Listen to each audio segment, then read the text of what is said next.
ഇതെന്താണെങ്കിലും നന്മയ്ക്ക് വേണ്ടി ഉണ്ടാക്കിയതല്ല. അമേരിക്കൻ മിലിറ്ററിയുടെ കമ്മ്യൂണിക്കേഷൻസിന് വേണ്ടിയാണ് 1960കളിൽ ആദ്യമായിട്ട് ഇതിൻ്റെ ബേസിക് സാധനം വരുന്നത്. മനസ്സിലായില്ല? അമേരിക്കൻ മിലിറ്ററിയുടെ കമ്മ്യൂണിക്കേഷൻസിന് വേണ്ടി ഉണ്ടാക്കിയിട്ട് പിന്നെ വികസിപ്പിച്ചതാണ്. മനസ്സിലായില്ല? രണ്ടാം ലോക മഹായുദ്ധത്തിന് ശേഷം, കൃത്യമായി പറഞ്ഞാൽ രണ്ടാം ലോക മഹായുദ്ധത്തിന് ശേഷം വികസിപ്പിച്ചതാണ് ഇന്ന് നമ്മളുടെ കയ്യിൽ കിടക്കുന്ന മൊബൈൽ. എന്തിനാണ് അമേരിക്കൻ മിലിറ്റൻസി ലോകത്തേക്ക് കയറി വന്നത്? കൊല്ലാൻ തന്നെ. അപ്പോൾ ഇതിൻ്റെ അടിസ്ഥാനത്തിൽ രക്തക്കറയാണ്.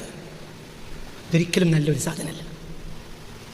കൊല്ലാൻ വേണ്ടി ഉണ്ടാക്കിയ സാധനം അത് പിന്നെ വികസിപ്പിച്ച് സാധാരണക്കാർ കൂടുതലാണ്. അടിസ്ഥാനപരമായി ഈ സാധനം ഉണ്ടാക്കിയത് കൊല്ലാൻ വേണ്ടിയാണ്.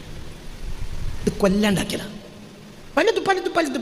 പലതും ഈ സാധനത്തിൻ്റെ ഉപയോഗം നമ്മൾ അതിനൊരു ക്രമം പോലും ഉപയോഗിക്കണ്ടെന്ന് ഞാൻ പറയണില്ല.